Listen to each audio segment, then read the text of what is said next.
వి gold trusted gold buyers మీరు తాకట్టు పెట్టిన బంగారాన్ని విడిపించి ఈ రోజు ఉన్న మార్కెట్ ధరకు కొనబడను.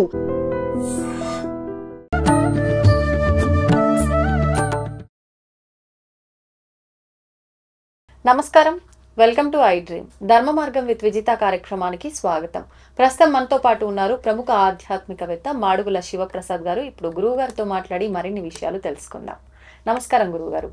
ఆశీర్వచనం తల్లి. గురుగారు, ఆషాఢ మాసంలో మన తెలంగాణలో బోనాలు చాలా ఆడంబరంగా అట్టహాసంగా ఈ మాసం అంతా కూడా చాలా కోలాహలంగా ఉంటుందని చెప్పాలి.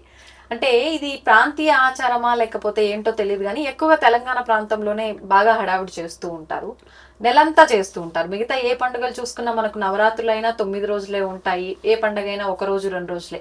కానీ ఈ బోనాలు మాత్రం నెలంతా. అసలు ఎక్కడి నుంచి వచ్చింది బోనాల ఆచారం అనేది, ఏంటి అదంతా కూడా తెలియజేయండి. శ్రీ మహాగణాధిపతయే నమః. ఐం మహాసరస్వత్యే నమః. శ్రీ లలితాంబికాదేవియే నమః. బోనాల పండుగ ఆషాఢమాసం. ఆషాఢమాసంలో బోనాల పండుగ అనేటువంటిది ఒక్కో ప్రాంతంలో ఒక్కొక్క భాష మాట్లాడుతూ చేస్తున్నారు, అంతేగాని ప్రతి చోట కూడా ఉన్నాయి. గ్రామ దేవతలను ఆరాధించుకోవటంలో భాగంగా చేసేటువంటివి ఇవి. బోనం అంటే ఏమిటి? అమ్మవారికి భోజనం పెట్టటం అనేటువంటిది ముఖ్యంగా ఉంది. ఇవి ఈ ఆషాఢ మాసంలో ఏమి అనేటువంటిది చూసినప్పుడు ఎలా వస్తుంది అంటే, మనము ఆషాఢ మాసములోనే భూమాతను మళ్ళీ మనం ఒకసారి సేద్యం చేసుకొని తొలకరి వానలు అనేటువంటివి పడేటివి చూసుకొని ఇత్తనాల ఏకాదశి, రైతులకు తొలి ఏకాదశి అని వస్తుంది. ఎందుకు? ఇంతవరకు పంట కోసేసి ఇక్కడ మళ్ళీ మనం ప్రారంభించటం అనేటువంటిది ఒకటి వస్తుంది. ఈ ఎండాకాలం అంతా అయిపోయిన తర్వాత వర్షాలు పడటం అనేది జరుగుతుంది జూలైలో. ఎప్పుడైతే జ్యేష్ఠ మాసంలో వర్షాలు అవి పడతాయో ఆషాఢ మాసంలో అప్పుడు ఖచ్చితముగా ఈ భూమికి సంబంధించినటువంటివి వరాహ లక్ష్మీదేవికి గుప్త నవరాత్రులు అనేటువంటివి కూడా ఈ సమయంలోనే వస్తాయి. అమ్మవారి ఇక్కడ ఈ భూమికి సంబంధించినటువంటివి అని అన్నప్పుడు ఏమిటి? భూమి ఎక్కడ లేదు, పండేటువంటి పొలం మాత్రమే భూమి. మనము నివాసం ఉంటున్నది భూమి కాదా? మనము ఇల్లు కట్టుకున్నది భూమి కాదా? రోడ్లలో ప్రయాణిస్తూ ఉండేటువంటివి వాహనాల మీద గాని నడిచి గాని వెళ్తున్నటువంటిది భూమి కాదా? అంతా భూమి కదా. అయితే ఈ గ్రామ దేవతలను ఆరాధించుకోవటం అనేటువంటిది ఉన్నది ఇక్కడ ఈ ఆషాఢ మాసంలో. ఎందుకు ఈ ఆషాఢ మాసంలో గ్రామ దేవతలను ఎక్కువగా ఆరాధిస్తాము అనేటువంటిది ఒక ప్రశ్న మనం వేసుకుంటే, ఇప్పుడు ఎండాకాలంలో భూమి విపరీతమైనటువంటి సూర్యరశ్మి వేడికి భూమి అంతా కూడా చాలా వేడిగా ఉంటుంది. ఎప్పుడైతే ఎండాకాలం అంతా కూడా భూమి వేడవుతుందో, మీరు ఎప్పుడన్నా ఆడవాళ్ళు కదా తల్లి, ఇంట్లో ఒక పెనం మీద మనం నీళ్ళు వేస్తే ఏమవుతుంది? వేడిగా తయారవుతాయి. ఈ భూమి మీద కూడా వర్షాలు పడేటప్పటికీ ఆ వేడికి భూమి లోపల ఉండేటువంటి విచిత్రమైనటువంటి పురుగు పుట్ర అంతా కూడా భూమి బయటికి రావడం జరుగుతుంది. ఆ బయటికి వచ్చినప్పుడు ఏమవుతుంది అంటే, వర్షాల కారణముగా అటు ఇటు తిరగటము చేయటము, ఈ వర్షపు నీళ్లలోనూ లేదా మనకు మంచినీళ్లు భూమిలో వేసినటువంటి వాటి గుండానే కదా వస్తాయి మనకు. ఈ నీళ్ల యొక్క కలుషితం వల్లనో ఇంకో దాని వల్లనో అంటువ్యాధులు ప్రబలేటువంటి అవకాశము ఏర్పడటం ఒకటి విధానము. ఈ పురుగు పుట్ర అక్కడ వాలి ఇక్కడ వాలి మనుషులను కుట్టి చేసి దానివల్ల వచ్చేటువంటి కొంచెం ఇబ్బందికరమైనటువంటి పరిస్థితులు. అమ్మవారు పొయ్యటం అనేటువంటిది ఒకటి ఉన్నది. చిన్నపిల్లలకు కానీ పెద్దవాళ్ళకి కానీ అమ్మవారు ఇలా మామూలుగా చిన్న చిన్న గుల్లలుగా రావటం చేయటం, అమ్మవారు పొంగటం అనేది వస్తుంది.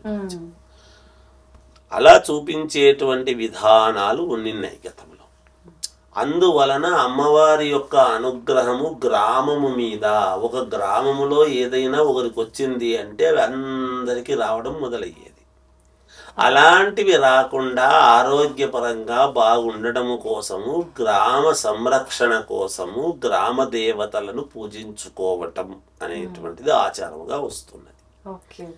ఈ ఆచారాన్ని ఏం చేస్తాం, మన ఇంటి దగ్గర నుంచి అమ్మవారి గుడి వరకు తీసుకువెళ్ళటం అనేటువంటిది, ఈ బోనము అనేటువంటిది ఎవరైతే మేము నిష్టగా బోనాన్ని ఎత్తుకుంటున్నాము అనేటువంటి ఆచారముతో తీసుకుపోయేటువంటి వాళ్ళు ఈ అమ్మవారి కోసం చేసేటువంటిది కదా, పరమ పవిత్రముగా కొత్త కుండ, మేము బంగారు బోనము వెండి బోనము ఇవన్నీ మనం పెట్టుకుంటున్నాము కానీ అవి కాదు, కొత్త మట్టి పాత్రలో బోనం అనేటువంటిది తయారు చేసుకుని ఇక్కడ వీళ్ళు ఏం చేస్తున్నాం, మనం ఇంటి దగ్గర నుంచి అక్కడికి తీసుకుపోతున్నప్పుడు ఎటువంటి అపవిత్రత అనేటువంటిది రాకుండా వాస్తవానికి పూర్వమంతా కూడా ఇలా నీళ్లు చల్లుకుంటూ కింద నీళ్లలో నడవటం అమ్మవారి గుడి వరకు అనేటువంటిది ఒక విధానం, ఒక రకంగా.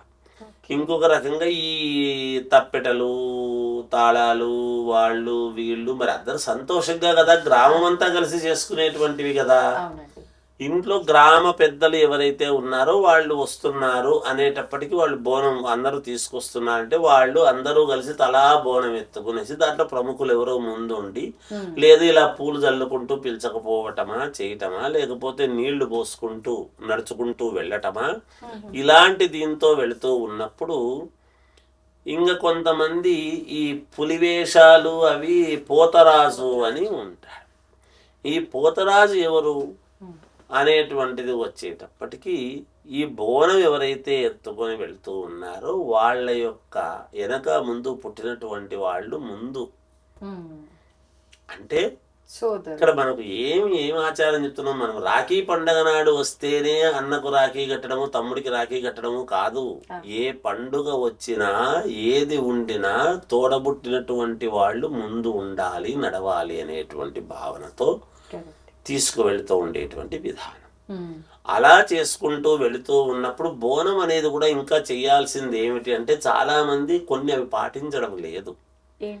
ఈ పైన బోనము పెట్టుకున్న తర్వాత పైన ఒక నీళ్ళది గాని లేకపోతే కర్పూరము వెలిగించుకొని పైన మీరు ఆ మధ్య ఒకటి బాహుబలి సినిమా వస్తే ఆమె తీసుకువెళుతూ ఉన్నప్పుడు పైన అగ్ని వెలుగుతూ ఉంటుంది.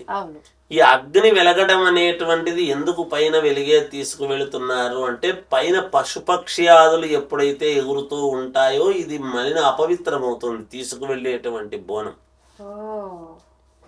అలా అపవిత్రము కాకుండా లేదంటే ఒక నీళ్ళది ఏదైనా కానీ పైన నీళ్ళది ఒక ఇది పెట్టుకొని వెళ్ళటం, అది కదలకుండా జాగ్రత్తగా మీద పెట్టుకొని వెళ్ళటం అనేటువంటిది జరుగుతుంది. ఇలా అగ్ని గాని నీరు వల్ల గాని సంరక్షింపబడేది దేని వల్ల? మనం స్నానాలు ఎందుకు చేస్తున్నాము? పుష్కరాలు వస్తున్నాయంటే పోయి స్నానం చేస్తున్నాం, ఒక ఇది వచ్చింది అంటే పోతున్నాం, కార్తీక మాసం వచ్చిందంటే స్నానం పోతున్నాము, మాఘమాసం వచ్చిందంటే స్నానం చేస్తున్నాము. నీటికి అంత ప్రాధాన్యత, నీటి వల్లనే అగ్ని పుడుతుంది. ప్రక్షాళన అనేటువంటిది కడుక్కోవడం నీటి వల్లనన్నా కడుక్కోవాలి, అగ్ని వల్లనన్నా సంస్కరింపబడాలి. ఈ రెండిటి వల్లనే కాబట్టి అలా కర్పూరము ముద్ద వెలిగించుకొని అగ్ని దేవుణ్ణి మీద పెట్టుకుని తీసుకువెళ్ళటం అన్నా ఉండాలి. లేదు అంటే నీటిదన్నా పాత్ర పైన పెట్టుకొని వెళ్ళాలి బోనం తీసుకువెళ్ళటం. ఇది బోనం తీసుకువెళ్ళటం అనేటువంటిది అమ్మవారికి భోజనము పెట్టటము. అదే ఆకులే కింద పరిచి ఆ ఆకుల మీద దాన్ని దించడం, పాత్రను అక్కడ మండలము చేసి ఆ పాత్రను దించి ఆ పాత్ర నివేదనగా అమ్మవారికి పెట్టి వాళ్ళు సంతోషంగా అమ్మవారికి పసుపు కుంకుమ చీర సార అన్ని పెట్టి బోనం పెట్టడము అంటే అన్ని చేసి అమ్మవారిని తృప్తిపరచటం శాంతిపరచటం అనేటువంటిది ఉంటుంది. ఈ బోనం అనేటువంటి విధానము ఎక్కువగా అమ్మవార్లకు రుద్రరూపమైనటువంటి అమ్మవార్లకే ఉంటాయి. రౌద్రముతో ఉండేటువంటి అమ్మవార్లకే పెడతాం. ఆమె శాంతించటము కోసము. శాంతి దేనికి? ఆమె శాంతిస్తేనే కదా మనందరినీ చల్లగా చూడగలుగుతుంది. మన కాలనీ వాళ్ళందరినీ, మన గ్రామంలో ఉండే వాళ్ళందరినీ, మనల్ని కుటుంబాలందరినీ కూడా సంతోషంగా చూడగలిగేటువంటిది ఇది. అందుకని గ్రామ దేవతలకు ఎక్కువగా బోనం అనేటువంటిది ఇక్కడ ఆచారము ప్రకారంగా బోనం అనేటువంటిది పెట్టి చేసుకోవడం అనేది జరుగుతున్న తల్లి. ఇది అన్ని చోట్ల ఉంటుంది. ఒక్కొక్క చోట పేరు పిలిచేటువంటి విధానాల్లో తేడా ఉండవచ్చు. ఇప్పుడు ఈ బోనం వండే విధానం, ఆ నైవేద్యం అదంతా కూడా గురుగారు, కొంతమంది తీపి పదార్థం వండుతారు, కొంతమంది పసుపుతో అన్నం వండుతారు, కొంతమంది నార్మల్ గా పప్పు వేసి అన్నం వండి పచ్చిపులుసు అని చెప్పి తీసుకెళ్తూ ఉంటారు, రకరకాలుగా తీసుకెళ్తూ ఉంటారు. అసలు విధానం ఏంటి కరెక్ట్ గా? ఎలా వండినా అన్నం భోజనం వండటం అనేటువంటిది ముందు వాళ్ళందరూ కూడా ఇల్లు కూడా శుభ్రముగా అలుక్కుని చేసి చెంది బోనాలు వస్తున్నాయంటే ఇంట్లో శుభ్రత చూసుకుని చేసుకుని కొత్త పాత్ర కొత్త కుండ అనేటువంటిది తీసుకుని దాంట్లో పెట్టుకుని తీసుకువెళ్ళటం. కొంతమంది మజ్జిగ అన్నము తీసుకువెళతారు, కొంతమంది నిజానికి వండటము దాంట్లోనే వండాలి, కాకపోతే వేరే పాత్రలో దాంట్లో తీసుకొని పోవటం అనేది జరుగుతుంటుంది. సౌకర్యాన్ని బట్టి చేస్తారు. ఏదైనా అనుకూలంగా నిష్టగా చేయటం అనేది చేస్తారు. అమ్మవారికి ఎవరు చేసినా అందరు అట్లాగే చేస్తున్నారు, బాగా జరుగుతాయి. ఇక్కడ పెట్టడం అనేటువంటి విషయానికి వచ్చినప్పుడు అమ్మ ఏమవుతుందంటే పప్పు అన్నము తీసుకువెళ్తారు, లేకపోతే మజ్జిగ అన్నం తీసుకువెళ్తారు, పెరుగన్నం ఎక్కువ శాతము పెరుగన్నము, ఉల్లిగడ్డ. ఉల్లిగడ్డ అందుకే ఉల్లి చేసిన మేలు తల్లి చెయ్యదు అనేటువంటిది. మామూలుగా దైవారాధనకు ఉల్లిపాయలు వాడరు కదా, అంటే గ్రామదేవత కాబట్టి వాడొచ్చా? ఆమె శాంతము కోసం అన్నమాట, చల్లదనము చల్లముద్ద అనేటువంటిది చేస్తారు. ఇలా తీసుకువెళ్తుంటారు. పెరుగన్నము అది తీసుకువెళ్తారు, లేదు ఇంకో రకం అన్నం మాత్రం తీసుకువెళ్ళి దాంట్లో కూడా బెల్లం అది వేసుకుని చేయటము, లేదు పాయస అన్నం చేయటము, మనము పొంగల్లాగా చేసి పెట్టడము, ఇలాంటివన్నీ చేస్తారు. సౌకర్యాన్ని బట్టి అనేక రకాలుగా వాళ్ళ సౌకర్యాన్ని బట్టి చేస్తారు. శాఖ కూడా పోస్తారు కదా గురుగారు, అంటే కొంతమంది నీళ్లు, కొంతమంది కళ్ళుతో అంటూ ఉంటారు. అవన్నీ ఇక్కడ ఏమవుతున్నాయంటే అమ్మా, అక్కడ గ్రామదేవతను సంతృప్తి పరచటానికి చేసేటువంటి విధానాలు, గ్రామదేవత పేరు చెప్పి కొంతమంది మన వాళ్ళు చేసేటువంటివి కొన్ని ఉంటాయి. అవి కొంచెం ఎక్కువ అనవసరం. ఏది చేయాలనో అంతవరకు చేస్తే సంతోషం. వీళ్ళు సంతోషంగా చేసుకునేది అమ్మవారి పేరు చెప్పి సంతోషం. ఇప్పుడు మనకు ఉత్సవాలు వచ్చినాయి, బ్రహ్మోత్సవాలు వచ్చినాయి అని చెప్పి వీడు కళ్ళుపాకలకు పోయి తాగి వచ్చి అమ్మవారి రోజులు కాబట్టి నేను ఎగురుతున్నా అంటే అది కాదు అక్కడ కావాల్సి. అట్లా ఎక్కడ చెప్పలేదు. అమ్మవారికి సమర్పించినప్పుడు మనము సంతోషముగా ఎగురుతూ ఆనందంగా తప్పెట్లు కోలాహలంతో చేసుకోవాల్సినటువంటి విధానంతో వెళ్తారు. అంతవరకు చేసుకోవచ్చు. చాలా చక్కగా వివరించారు గురుగారు, ధన్యవాదాలు. జయోస్తు. తవ్వుతున్న శివలింగం సరే దాన్ని అట్లా కప్పేసేయండి, చూపించదండి. Krishna is there. మూర్తి పూజ కాదు, సాక్షాత్ బ్రజేంద్ర నందన భగవాన్ ఉన్నారు మూర్తిలో. ఏమీ ఆశించకుండా ఆరాధించే వాళ్ళు కూడా ఉన్నారా ప్రభుజీ? నిజమైన భక్తి అంటే మనకు తెలియదు కాబట్టి